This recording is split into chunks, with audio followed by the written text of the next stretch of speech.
When the war broke out, I could have stayed at home, I suppose. You see, women were wanted for all kinds of war work. In fact, I tried my hand at being an evacuation officer back in 1939, but something about it just didn't really appeal to me. So I decided I was going to go home, knit socks for soldiers, listen to the BBC on the wireless. Now, one evening, I was invited to a rather splendid party, and there I got talking to a gentleman who wished to engage me in French. Some weeks after this party, I was invited to an interview. I had no idea at all what it could be about, but, well, curiosity got the better of me, so along I went. Now, the address given on the invitation was Orchard Court, which is a series of rooms off Baker Street in London. On arrival, I was asked if I would like to take a seat in a black marbled bathroom, a somewhat unorthodox waiting room, I think you will agree. Eventually, I was called in for interview, and the man conducting it was an eccentric gentleman called Selwyn Jepson. Mr. Jepson started to ask me about war work, and he said there was some work he thought I might be suitable to undertake.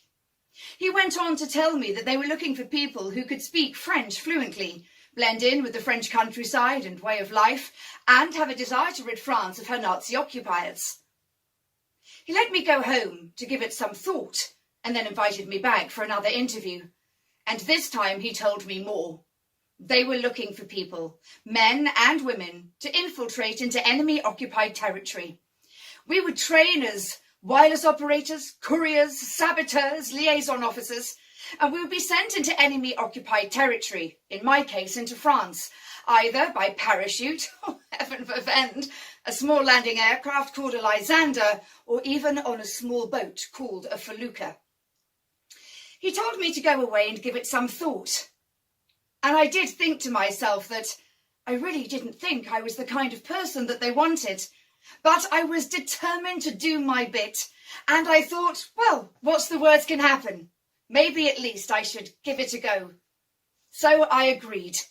And I was put into this uniform of the First Aid Nursing Yeomanry, or the Fanny for short. Oh, they'd been set up well before the Great War and had served admirably both in that war and in this. The uniform would give me cover for while I was undertaking my training. You see, one of the problems was, when in the field at least, that we would not be protected by the Geneva Convention.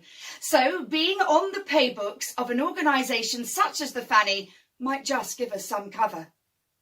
Now, my first training course was the preliminary course. This was held at Winterfold Manor.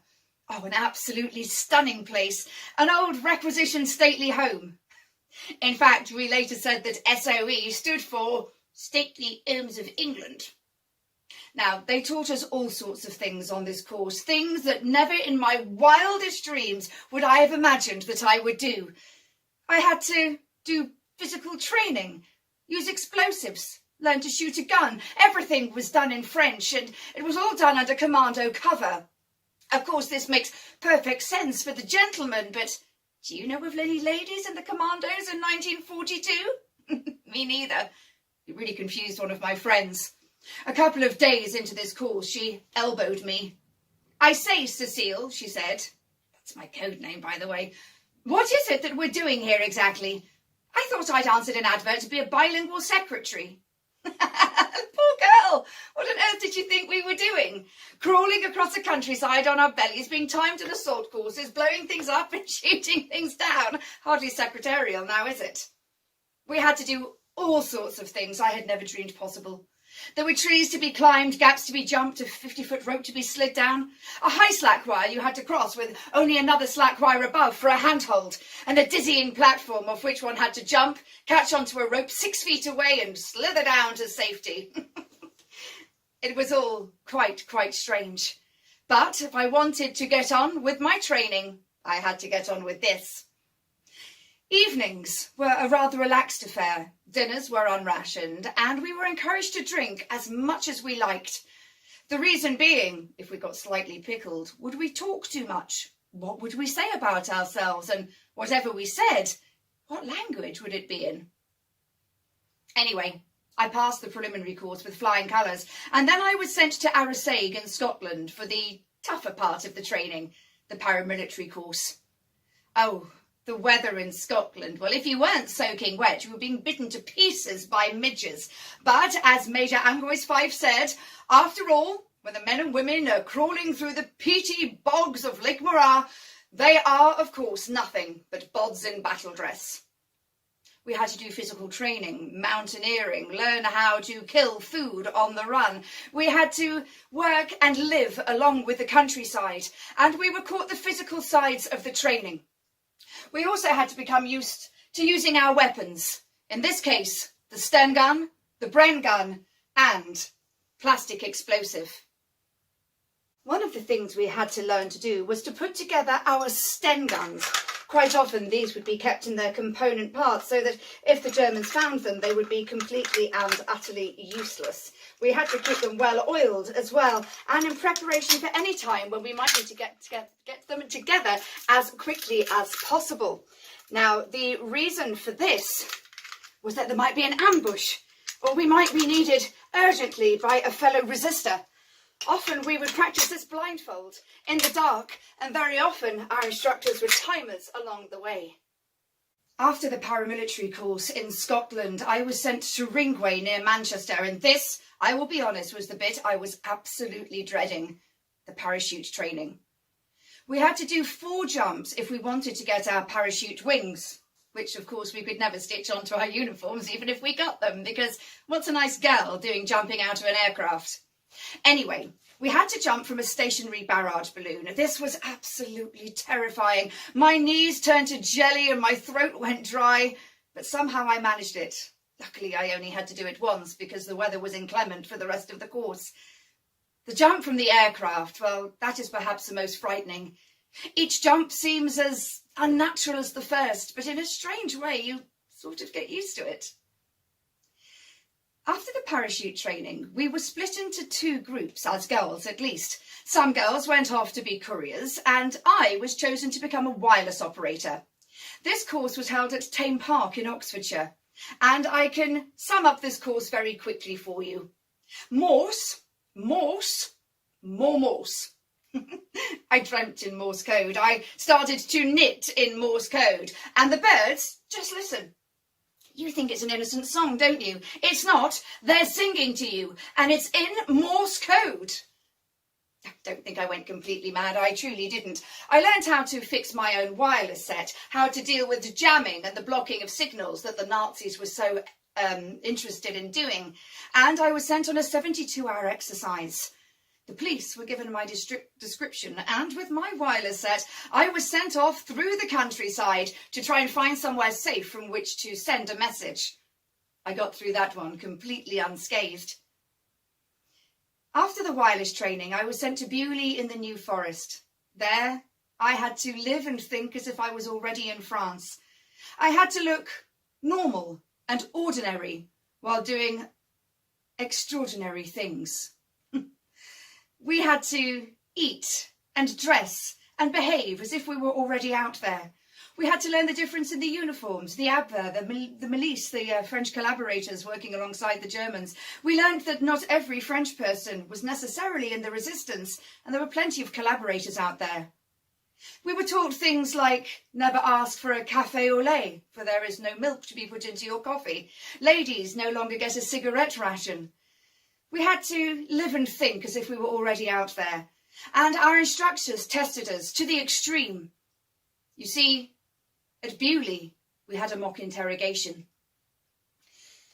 For mine, I was tucked up in bed with a cup of Ovaltine reading a romantic novel, all snuggled under my eiderdown, when I was woken by a heavy hammering on my bedroom door. When I opened the door, I could see it was my instructors, but they were dressed in leather trench coats and trilbies. They looked like Gestapo. They dragged me out of my bed, dragged me down the stairs and into the cellar. There they shone a bright light into my eyes, and they asked me questions about what I had done that day. Kind of sounds ridiculous now, but where did you go? What street did you walk down? What time was that? Who were you with? Did you go to a cafe? Did you take afternoon tea? What did you have? What did you pay? What was the name of the cafe owner? They then told me that they'd interrogated one of my friends already and that her story contradicted mine, so who was telling the truth, her or me? I know it sounds ridiculous, but it was not like a game at all. Weary, exhausted, I went back to bed. I wondered what on earth I was doing. Jumping out of aircraft, climbing trees, shooting guns. Cecile, this isn't you. But after a good night's sleep and a hearty English breakfast, things seemed a lot rosier, and I did my training. I completed it. My report said I was wonderful. I was given flying colours, and I could be sent out to join a circuit in France as soon as the next full moon was available, and there was an aircraft to take me. How thrilling. I went home. I put my affairs in order. I wrote a will and letters to my family to be posted at intervals. I said I was going to be an ambulance driver in Scotland. You see, I was bound by the Official Secrets Act. I couldn't tell my family or anyone what I was really up to. Then, the night of the full moon, November 1942, I was picked up and driven to RAF Tangmere. There, after the most wonderful farewell meal, my handbag and my pockets were searched for cigarettes, receipts, bus tickets, you see, anything that would give me away as being British.